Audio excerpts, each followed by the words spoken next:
Dans cette vidéo, on va voir ensemble comment fonctionne le tableau de bord de WordPress, mais juste avant, je vais te montrer évidemment comment se connecter à WordPress. C'est quand même la base. Et pour ça, il y a deux manières de faire. La manière simple et la manière un peu plus compliquée. On va commencer par la plus compliquée, je te montrerai la manière la plus simple juste après.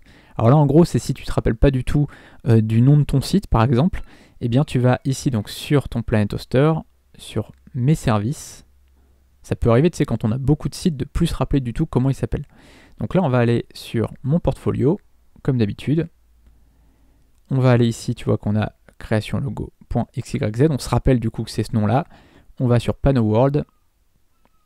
C'est la manière un peu complexe, hein, donc t'inquiète pas, tu vas pas faire ça tous les jours. C'est juste pour te montrer comment ça marche si jamais un jour tu te souviens pas du nom de ton site. Tu vas ici sur WordPress.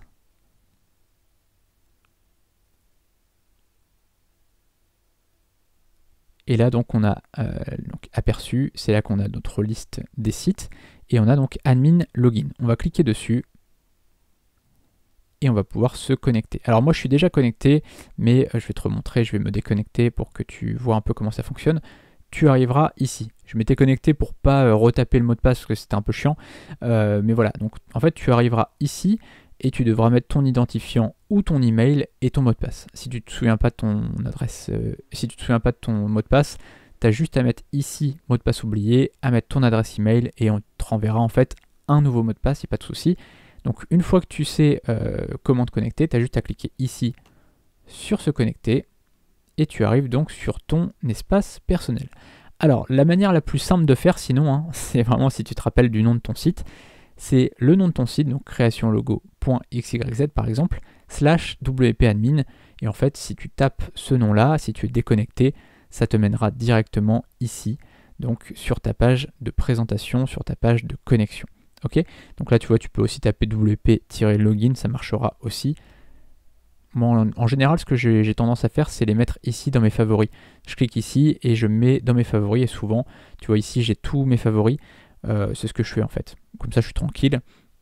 J'ai la liste de tous mes sites et ça me permet de les retrouver très rapidement. Donc là, c'était pour la connexion. Maintenant, on va voir un petit peu la présentation générale de WordPress. Au premier abord, WordPress, ça peut sembler un petit peu compliqué parce qu'il y a beaucoup de choses, mais en fait, il n'y a pas beaucoup de choses dont on a besoin. Donc au final, on peut retirer pas mal de choses. Tu vois, là par exemple, sur l'accueil, on peut retirer le petit message de bienvenue. On peut aller sur options de l'écran pour aller retirer ce petit message-là, ce petit message-là, ce petit message-là et ce petit message-là.